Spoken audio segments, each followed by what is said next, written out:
Hey y'all, it's Bailey with Reclaim Grace. I'm so happy you clicked on this video today. We are almost 13 people away from reaching 7,000 subscribers, and I just want to thank y'all for just being along for this journey. It has been really amazing. In today's video, I have just been cranking out projects for spring. I want to get both of my booths looking fresh and new. So I've broke these projects up into two different videos. There's 5 projects in this week's video, and there'll be 6 in next week's video. So y'all let me know what y'all think about today's projects, and y'all let me know which one is your favorite. We're going to get started right now. I hope everyone is doing well today. So happy you are here with me. We're going to start with project 1, which is 3 of these Dollar Tree canisters. I'm showing you that they can sit up on the side like this, or they can sit on the bottom. I went ahead and took all 3 lids off, and I'm going to figure out which casting I would like to use from the toadstool. This has to be my all-time favorite IOD mold, but that's because I'm slightly obsessed with mushrooms. I dusted my mold with cornstarch. I warmed up some IOD air dry clay and I smushed that into the mold I want to cast. And I'm just using my thumbs and that micro rim to get a nice flat back. I know I have already showed a version of mushroom canisters with y'all before on my channel, but they are a great seller. So as long as they're selling, I'm going to continue making them. So once I got done picking out which 3 mushrooms I wanted to use, I'm going to use my Tite Bond Quick and Thick glue to glue our clay onto our metal lid. When using these canisters, I went ahead and attached my lid so I can make sure my mushroom was aligned in the proper spot. Then I'm just going to use a baby wipe to clean up any squeeze out.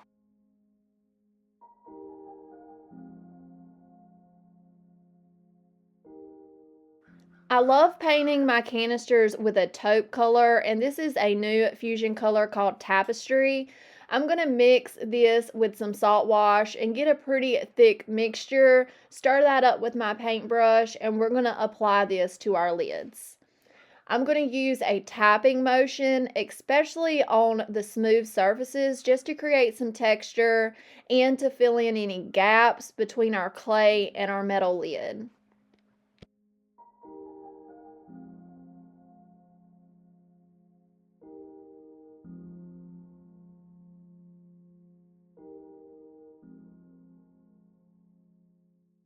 As I'm painting the actual casting, I'm trying to select paint in my mixture that doesn't have a lot of texture in it, so I do not feel all that gorgeous detail.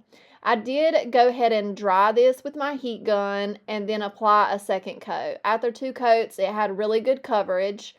And Fusion already has a sealer built into it, so I didn't seal these with any polyacrylic or anything. Here is how they're looking after 2 good coats. I want to bring all that texture and detail out, so I'm going to use my Fusion Agent Wax. I'm sure y'all get tired of me using this product, but I just love the results, so y'all please don't be tired of it. I'm going to apply this all over my lid where the painted surface is, and then I'm going to take a baby wipe and pull back some of that wax. I'll wipe and dab, and this will create a cool kind of finish on it when you dab your baby wipe instead of white. And I'm about to show you the difference, or you can already see the difference right here, but it's just amazing what a little bit of wax can do. And that's it for these. I priced them for $11.95 per canister, and they sold a couple days later. Y'all let me know what y'all think about this project.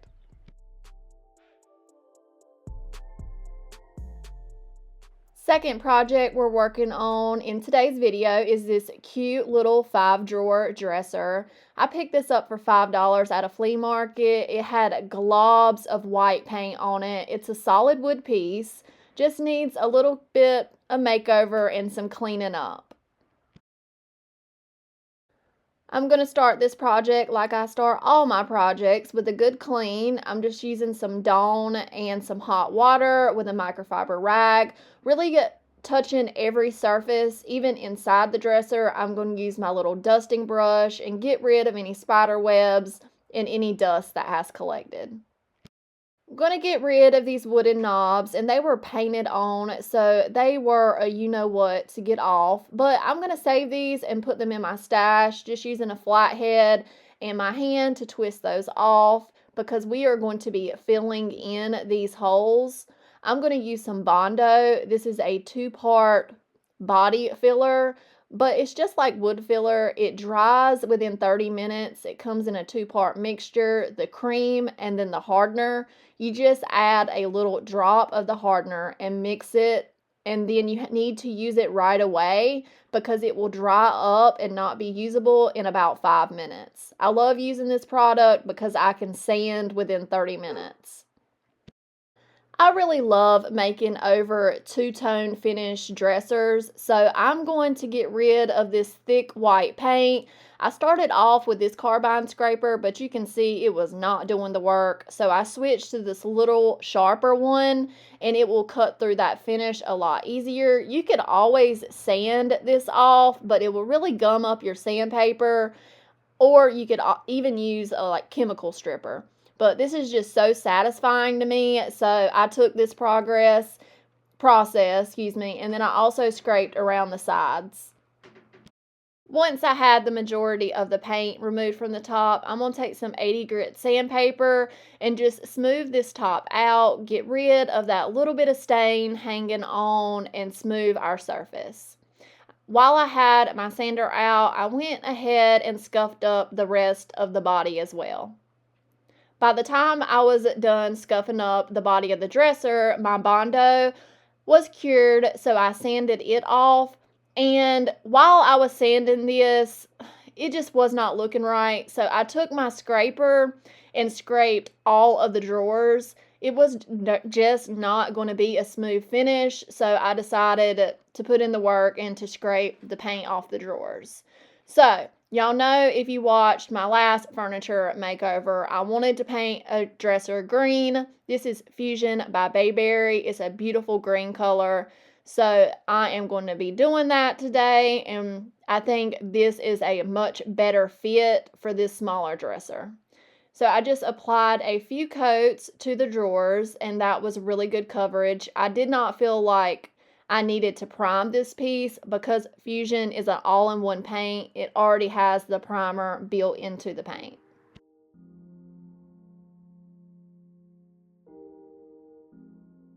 After painting the drawers, I moved on to the body of my dresser. As you can see, I did have to do a little bit of scraping on the front of the dresser because it was giving me the same results. It just wasn't going to be smooth, and the paint was peeling really bad.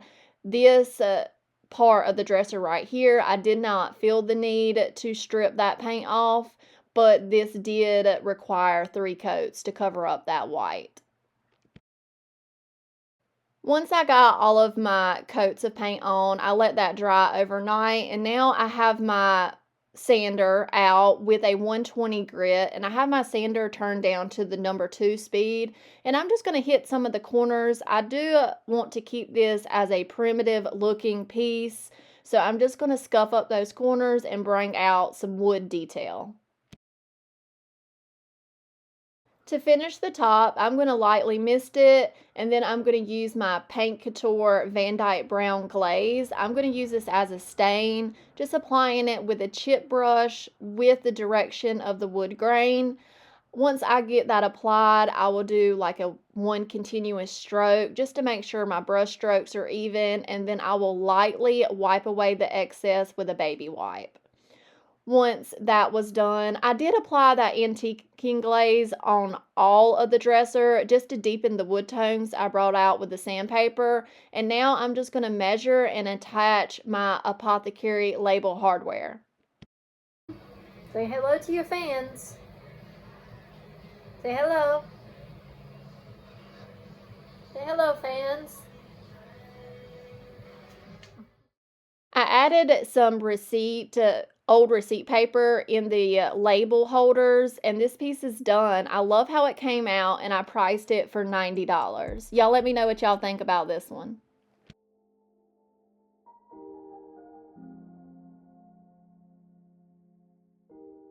Our third project, I wasn't going to even show y'all, but I decided to include it. My mama brought me this picture not to have, but to make over for her. She wanted a transfer on it, so we're going to fix that up for her. I started it off by giving it a good clean just to make sure our surface was free of any oils. I broke out Traditional Pots IOD transfer book, and I decided which transfer would look best on our white picture. I cut that out, and we're just going to apply it. I'm going to line it up. Once it sticks to this slick surface, it is stuck, so make sure you do not set it down until you are ready.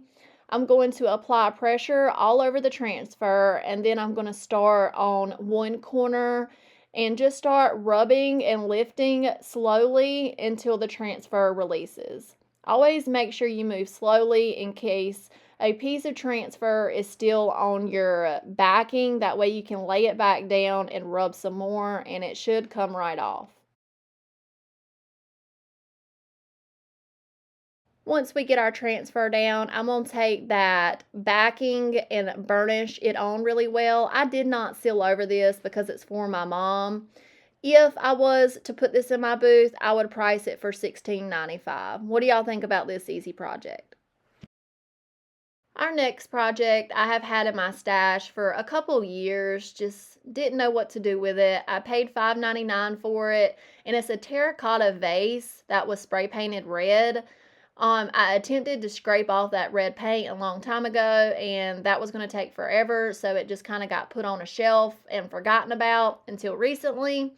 I grabbed some parchment fusion paint, and I applied 3 coats, kind of dabbing where I started to flake that paint off so you cannot see any harsh lines, but also keeping my brush strokes going in try to keep them going in one direction.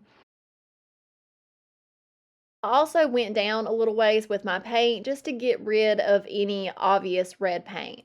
After 3 coats and it is fully dried, I'm going to take my veranda stamp and my La Campagne IOD stamps, and I'm going to use the roses from both of those stamp sets and some IOD permanent blue China ink. We're going to make this a blue and white China piece.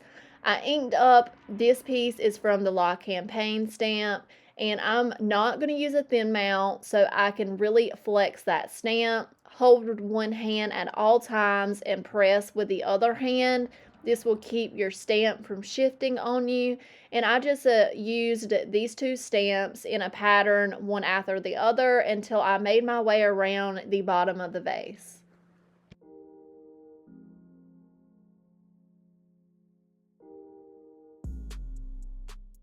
Next, we're going to use our vintage texture stamps. I'm going to use this Crackle one right here with some black IOD permanent ink. I'm going to offload my stamp so it's not too intense, and I'm going to just randomly tickle my stamp on several different places to make this pottery piece look like it has some natural cracking.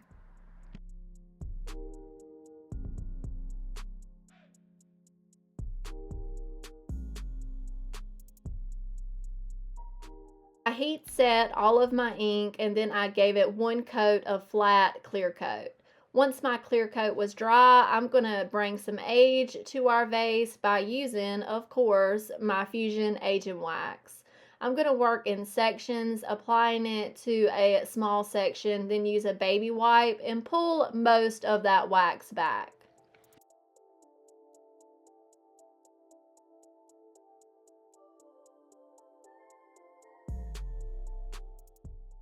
And that's it for this project. I love how it came out. I priced it for $29.95. Y'all let me know what y'all think about this one.